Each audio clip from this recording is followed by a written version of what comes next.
interesting. What we want to talk about first, with just a ton of different demand topics that we have, everything's centered really around paid media.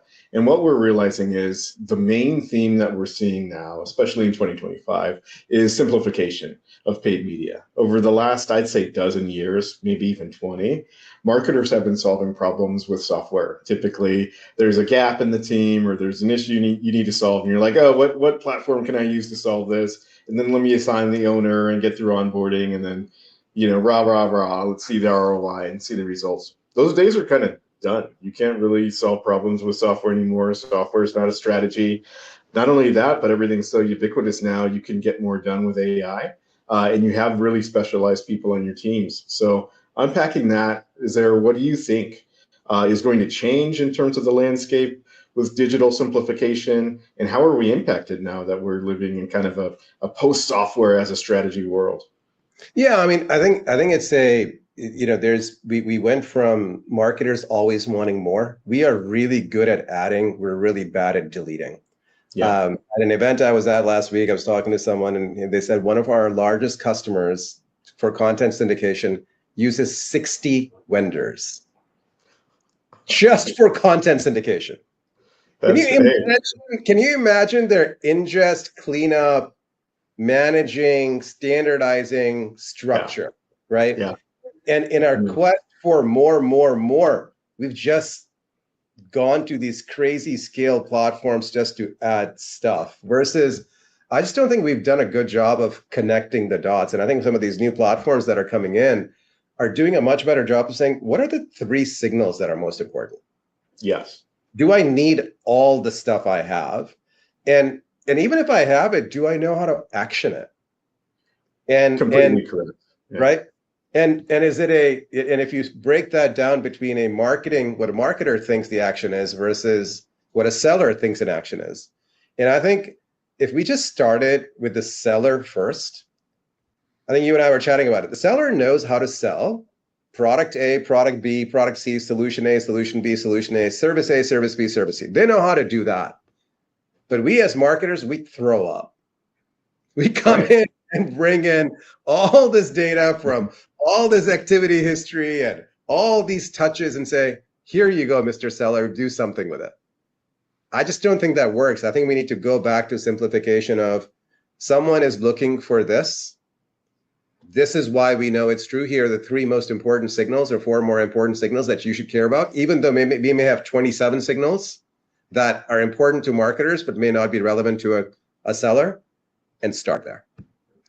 Well, and our job as marketers is really to ingest and distill that information down, and then to also assess, right, tech stack. In all of the roles I've had, I always kind of joke with my sellers in looking at their tech stack. Their budget for tech might be 6 figures a year, and obviously as marketers, we got an extra digit there to play with a lot more stuff, which is what leads to, I think, that bloat and that the need to be over complex, which brings me to my next topic. It's really around intent, right? And you nailed it. Marketers and sellers. Is intent BS? Is always what I'm starting to question, because, and let me set the stage, you kind of already have. As marketers, we have all of this data, right? We have 3 signals, we have 60 signals. We can tell you, what audience is warmed up on YouTube, on Bora, and 20 other websites. And we get so excited about it. And then marketers, we tend to sell that excitement over to ourselves. And we're like, look, these people are ready to buy because they're consuming content and we're getting all these signals. And then sellers are like, yeah, I spoke with these people and I'm trying to sell and they have no idea who we are or any of this stuff. So I feel like marketers get overexcited about intent, but what's your take? How much of it is BS? Yeah, I think it's all BS if you don't know how to use it. That's the first question, right? Intent is, the thing that someone said to me, I won't take credit for it, but I love the simplicity of the statement. It's really interest, not intent. Everything we say today that we call intent is really just interest. It's a signal of interest, early, mid, late. So if I'm looking at the interest or intent that we call it today, the Bambora intent or 6 Sense intent or demand-based intent or everyone else that we all use, it's really search data from thousands of websites that I am collecting, collating, and serving up. It's generalized interest around a search term. So it's an indicator by itself. By itself, it doesn't really do anything else unless I collate it. Now, if I go a little bit further, one of my favorite areas of interest is looking at product review data. Love product review data, right? Okay. So when it's comparing a category, I'm looking for a HR tech solution. I'm looking for a payroll solution, whatever it may be. Super cool. And I'm looking at you, just category. I'm looking at some other competitors with you. I'm looking at your competitors, but not you. That is really something interesting that I can now action on. If I layer on that now data from functional publishers, so if it's HR example, I have data from SHRM or HR Tech or HR Exec that they were attending these typical webinars. Or if I have Informa Tech Target data, they attended these sessions at a HR Tech event. Now that interest starts looking more like intent. But what we all call intent today is really just a very early light signal of interest, and we overinflate it and send it to our sales teams to go act on. And of course, what's going to happen? They're going to call them and say, hey, XYZ, are you interested? And people will go, what? What are you talking about? So I don't think the data is bad. I just don't think we as marketers have done a good job of understanding how to use this data. And so we over-index on that data as intent and overuse it, and hence it backfires. Well, and I think what you're really talking about, and you're such a marketer, because as soon as I throw out intent, you're like, oh, let me reframe the semantics, and well, let's call it interest instead. So, that's one of the tricks that we have. If you're a seller listening to this, and if you're a seller listening to this, listening to two marketers talk, yeah, this is the way that we think. But we also want to get alignment with you, right? One of the biggest ways that we can get alignment, especially with intent, is there, and I like what you're saying about this, is aligning on at what point does this really signal interest? It sounds like the comparison stage, right? And as marketers, we think about journeys. We know that's pretty deep in funnel. When you're starting to look at us and 5 or 6 other solutions, you're kind of deeper, right? You're starting to bring people in. You're ready to hand raise if you haven't already.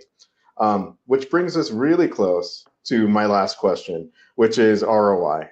At what point do we need to start signaling and measuring ROI? Part of the issues that we're seeing now, right, with marketers are we're super excited, we're cutting back of our platform bloat, and people were over-reliant on reporting out vanity metrics for marketing, the MQL, right? The MQL has taken a beating in the last 2 years, and I now just advise net new marketers, don't tell anyone about your MQLs other than you and your team. Maybe you can read your MQL reports at night to, sing yourself to sleep, but no one else needs to know about it. It's now all about aligning with your sellers and getting closer to pipe. So where would you say where do we start? And then how do we start to measure ROI? Yeah, I think 100% it's the pipeline influence. The challenge with most people is I wish most of our customers were not looking at MQLs.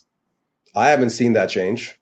They still are completely enamored by that. Oh, and no. it's not even MQL, it's just leads. Yeah. Just want more leads. I mean, it's just absolutely insane. I think and think about what's happening is you have few companies that are fat that can be good at saying, I don't need to get just MQLs. I can wait for those leads to be further qualified before you send to them. But 90% of our brothers and sisters are hungry.